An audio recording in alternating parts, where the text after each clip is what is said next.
Thank you for visiting Nancy's Classic Bedtime Stories. And we are once again continuing in William F. Buckley Jr.'s Let Us Talk of Many Things, the collected speeches. And we begin. A growing spirit of resistance. An address excerpted to the New York Conservative Party's second anniversary dinner, New York, October 26, 1964. The Conservative Party of New York was founded in 1962 in protest against a state GOP governed by Nelson Rockefeller, who had oriented the party in a liberal direction. The Conservative Party made a descent, showing in its first 2 years it steadily grew in importance and remains a swing element in tight New York political races. This speech attempted to say that great movements were underway that challenged many liberal assumptions and gave heart to conservatives. I slightly changed the talk a few months later and gave it to the senior class at Yale, greatly distressing my friend, the Reverend William Sloane Coffin, Jr., a leading liberal figure on campus and nationally.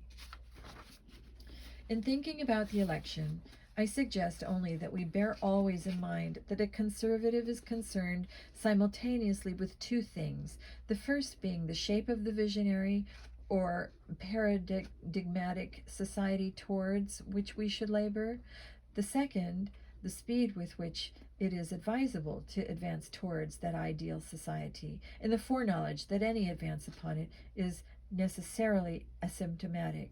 That is, that we cannot hope for ideological home runs and definitive victories, not at least until the successful completion of the work of the Society for the Abolition of Original Sin. How Mr. Goldwater, considering the contrary tug of history, has got as far as he has got is something that surpasses the understanding of natural pessimists like me. Even so, I detect myself yielding from time to time to the temptation to overstress the ideal, and precisely at the moment when the prudential should weigh more heavily. Let those of us who feel the temptation to express conclusive exasperation over any thought, word, or deed of Senator Goldwater's reflect on the exasperation we have felt with the occasional thought, word, or deed of pure, old, incorruptible us, the editors of National Review, the officers of the Conservative Party, you and your friends, and let us judge him at least as kindly as we would want ourselves to be judged. Enough on that point. I wish to look tonight at some of the impersonal causes that made possible the rise of Senator Goldwater's candidacy. I was recently in Europe, where the phenomenon of the rise of conservative thought in America is only more baffling than it is here.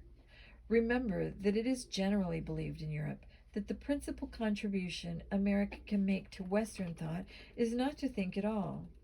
I grant the generality that the world would probably be better off, not worse, if a lot of people who are currently hard at work thinking desisted from doing so and spent their time instead cultivating the elevated thought of others. Not long ago, an editor of National Review remarked on hearing the news that $600,000 had been allocated to bring together in seclusion for 1 year at Santa Barbara a dozen top American philosophers just to think about thinking, that the expenditure of $50,000 apiece towards the withdrawal of the average modern philosopher from public life was a price America could ill afford not to pay. But the fashionable view in Europe about American intellectual activity is, I should say, oversimplified. It is generally thought there that America in the modern era has taken the place of Rome in the ancient era, that it is we who have successfully organized the resources of nature in order to guard the peace, and who have produced the greatest share of the world's material goods in order that others should indicate how best they might be enjoyed in usufruct. But unlike ancient Rome, it is said sadly, truthfully, America has not acquired the mean, let alone the habit of great power. We have not even acquired gravitas, nor has America shown a proper veneration for the values of the old world to compare with the Romans' humility before the civilization of Greece. America, it is generally agreed, can contribute to Western thought only the physical shelter under which Westerners can continue their dialogues. But even then, hark the dissent. It is altogether possible, altogether likely in the opinion of some, altogether predictable if we are to listen to such as Bertrand Russell, that in an excessive zeal, out of the fatuous idealism which distinguishes our exuberant moralism, we will end up by triggering a conclusive holocaust which would forever interrupt that purposive intercourse among the blither spirits of the West, the continuing hope of an upward mobile mankind, the dialogue between C.P. Snow and Yevgeny Yevtushenko. Yevgeny Yevtushenko. The existence of the American conservative movement and the cause that spawned it is a phenomenon on which European intellectuals are in a state of innocence.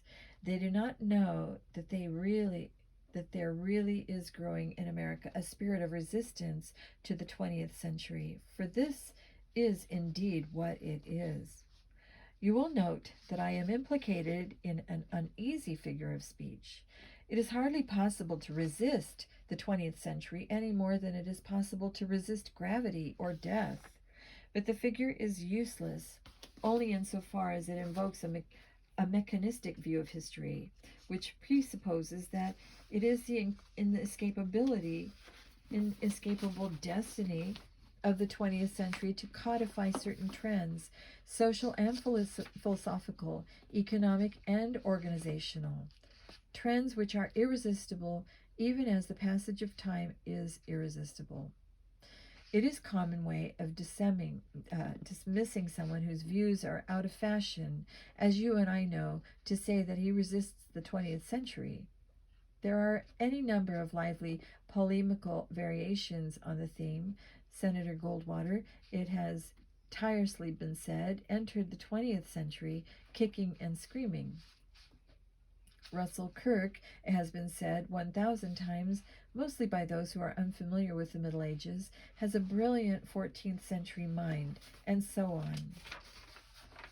The friction arises, of course, when two essentially different attitudes toward history are rubbed together. We of the right do not doubt that the vectors of social thought and action nowadays point to monolithic government and the atomization of norms. And it is certainly true that most of the intellectuals in America seem disposed to submit to the apparent imperatives of the 20th century. Apocalypse is in the air, and the cost of hitchhiking along with the century, in Europe, in Asia, in America, is tacitly acknowledged to be the surrender of the self. The older intellectuals in America, in particular, grew into a world which seemed to be headed inescapably towards social self-destruction, and then, when the bomb came, towards physical self-destruction. 10 years ago, Whittaker Chambers drew my attention to a note in the journal of the Goncourt brothers, one of whom had been taken by Madame Curie to see radium in the laboratory in which she had discovered it. On being shown radium this morning, he wrote, I thought I heard the voice of God ringing out as clearly as the doorkeepers at the Louvre at 5 o'clock every weekday afternoon, and uttering the same sullen words, closing time, gentlemen. Indeed, no one of those who could resist the 20th centuries would be so foolish as to say that it is the ideal arena in which to make the struggle. If you wish to lead a quiet life, Trotsky once said, you picked the wrong century to be born in.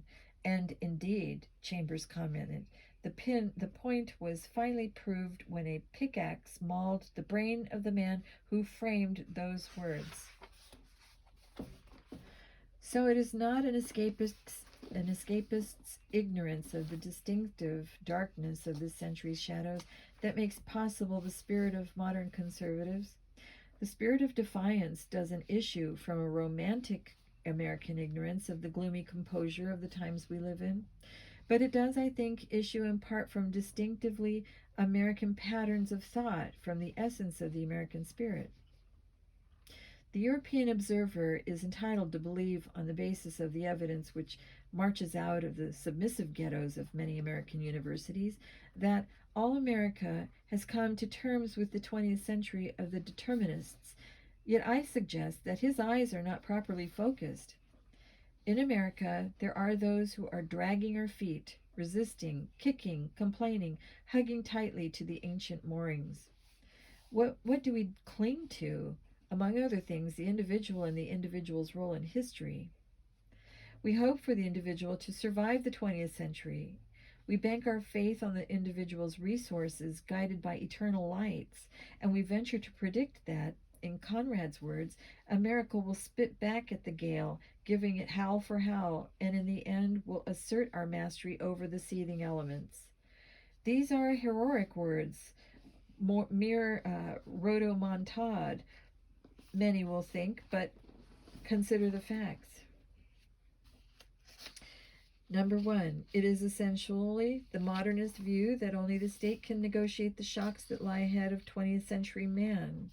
Yet, even though the statists have lulled the general public into accepting the state as a genial servant, the state has not been truly integrated as a member of the American household.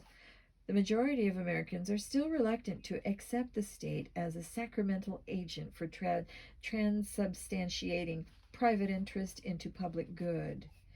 Have you reflected on the course of post-war American history? The call for the nationalization of basic industries, so insistent in the immediate post-war years, has been stilled, droning away only in the fever swamps of the dogmatic left. With all his power, with all his popularity, with all his prestige, the last president of the United States failed in his efforts to ease over to the federal government the primary responsibility for education or health or even housing, and his successor tacitly acknowledges similar difficulties. Through inertia, we might indeed end up, as Tocqueville predicted as we would, as minions of an omnipotent government, but it may yet be seen that the resistance by the American minority is more remarkable than the acquiescence by the American majority. Probably no country in the history of the world was ever so devoutly secularist as our own in its practical affairs, and yet the spiritual side of life, which the 20th century is here to anachronize, is an unshakable part of us. The worst failure in America is the man who aspires to true cynicism. Let the luscious bloom of the 20th century stand before a typical non-academic American audience and declare his fidelity to materialism, and the audience will divide between those in whom he has aroused pity and those in whom he has aroused contempt. It is as fashionable in America as in Europe to declare that truth is not knowable, that the freedom of inquiry is the nearest we can hope to come to the truth. And yet, although the American people tolerate and even support universities dedicated in effect to the proposition that no truth is knowable, still the majority of the university's supporters organize their lives with reference to certitudes which, for reasons sometimes of humility, sometimes of laziness, sometimes of awe, they decline to identify.